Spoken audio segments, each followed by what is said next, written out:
It all started in the vibrant city of San Antonio, Texas, right at the heart of Lackland Air Force Base.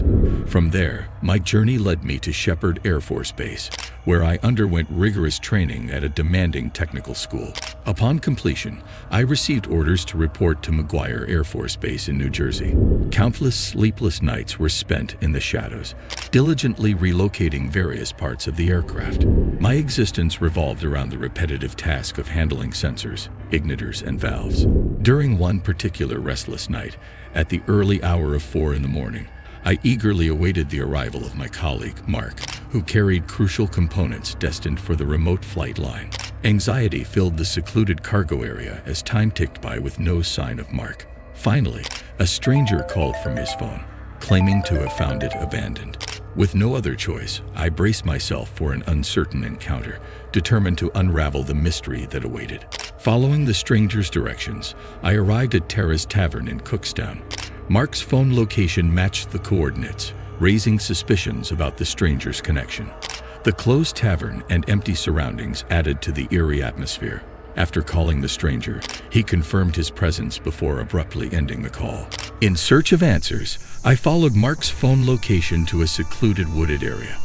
Despite my attempts to reach him, silence prevailed. As I surveyed the empty parking lot, the sound of approaching footsteps sent a shiver down my spine. Emerging from the shadows, a figure confronted me with an unsettling question. "Are you alone?" With caution, I responded, "No, why?" Instinctively sensing danger, I retreated to my car, choosing silence over revealing my companions.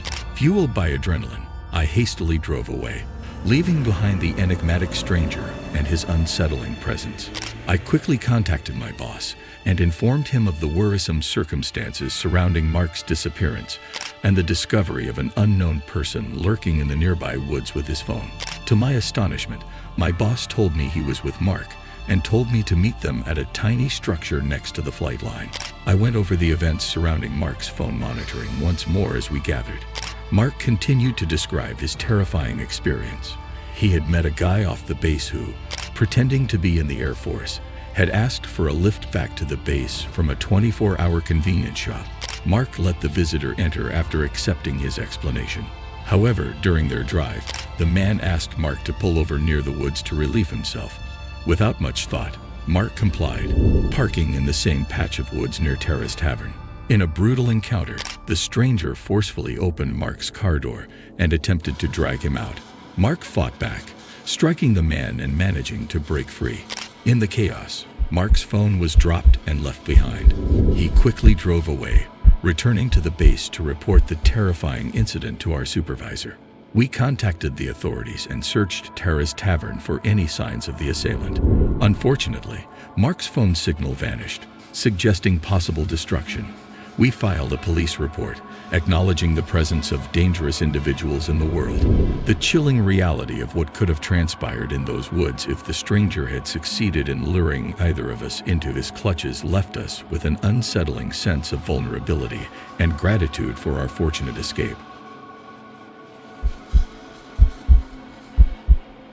In the darkest of times, my father was drawn into the treacherous abyss known as the Vietnam War, haunted by its horrors from 1960 to 1962.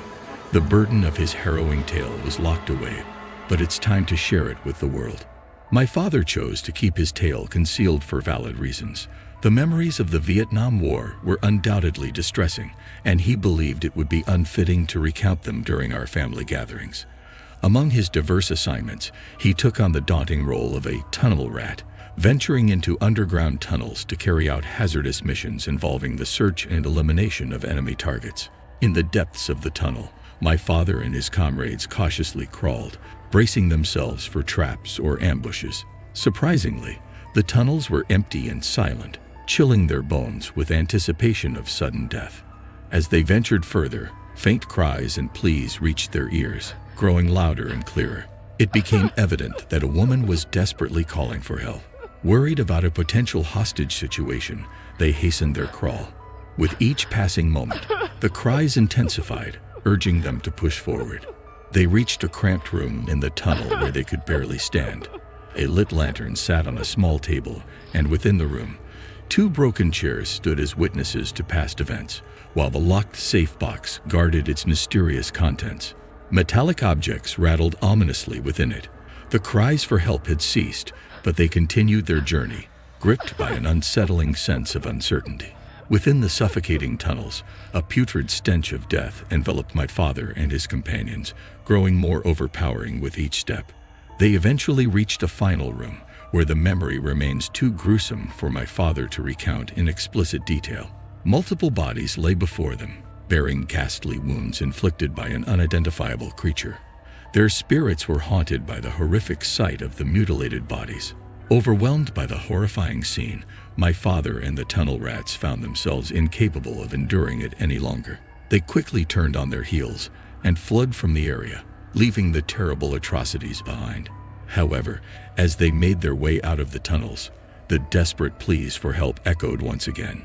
With wide eyes, they exchanged a fearful look, both paralyzed by fright. Reaching the tunnel's end, they were confronted by an unsettling absence of life. Yet the frantic shouts persisted, seemingly coming from the very path they had recently gone through. Every 10 seconds, my father anxiously glanced over his shoulder, half expecting to glimpse a pursuer emerging from the shadows. Each imagined sound from behind only served to accelerate his racing pulse. The terrifying experience that had taken place down inside that cursed tunnel appeared to ease its hold as they struggled to fight their way out to the surface while gasping for oxygen. They placed a flag at the gate with shaking hands in a vain attempt to ward off the evil powers that lurked inside. However, the gloom of that tunnel's end followed them everywhere they went during the day and entered their dreams. It was a terrifying incident that defied the logic of the connected tunnels and instilled in them a deep fear of the unknown. For my father, it left an enduring scar of dread and was a terrible reminder of the extent of the misery he had seen in Vietnam. He would always remember that desolate tunnel, a persistent nightmare that would haunt his soul forever. During my days as a Marine, I had various assignments on site, but the one that sent shivers down my spine was the graveyard patrol. Picture this: the dead of night, surrounded by a desolate memorial cemetery, nestled amidst an eerie forest. The graveyard shift was my domain, and I was one of the few unfortunate souls assigned to this macabre duty. As you might expect, it was a dreadfully slow shift, with little to keep me company. Strangely, despite the remote location and the fact that I was essentially working amid a literal graveyard, I found the job oddly serene, rather than filled with fear or unease. Every night, I found myself alone. My relief would only arrive at 4 a.m., signaling the end of my shift. It was during the final hours of one seemingly ordinary night, with the clock inching towards 3 a.m., that the supernatural events unfolded. On my patrol near the perimeter fence, I encountered headstones from the past. Despite the temptation, I dutifully refrained from using my phone, wandering among the ancient tombstones in quiet solitude. But that night, as I passed by some of the oldest graves, a haunting sound reached my ears. It was a woman's melodic humming, so calming and soothing, yet it failed to pacify me, for no living soul should be within the cemetery's confines. Instead, it sent a surge of concern coursing through my veins. Driven by an irresistible compulsion, I ventured into the tangled depths of the eerie woods, following the haunting melody that had bewitched my senses. The abrupt cessation of the enchanting humming left me stranded in a terrifying silence that was devoid of even the tiniest cricket's chirp. I gathered my strength and slowly made my way to the memorial property's border with the scary woods. I heard a distinct buzzing sound coming from one of the nearby mausoleum-like structures. I mounted the 3 white steps, gaining entry to the crypt-like chamber under the influence of intense curiosity mixed with fear. The tiny door, void of any locks, seemed to invite me in, unveiling the mysteries that awaited within. Curiosity led me to enter the mysterious structures, initially mistaken for mausoleums.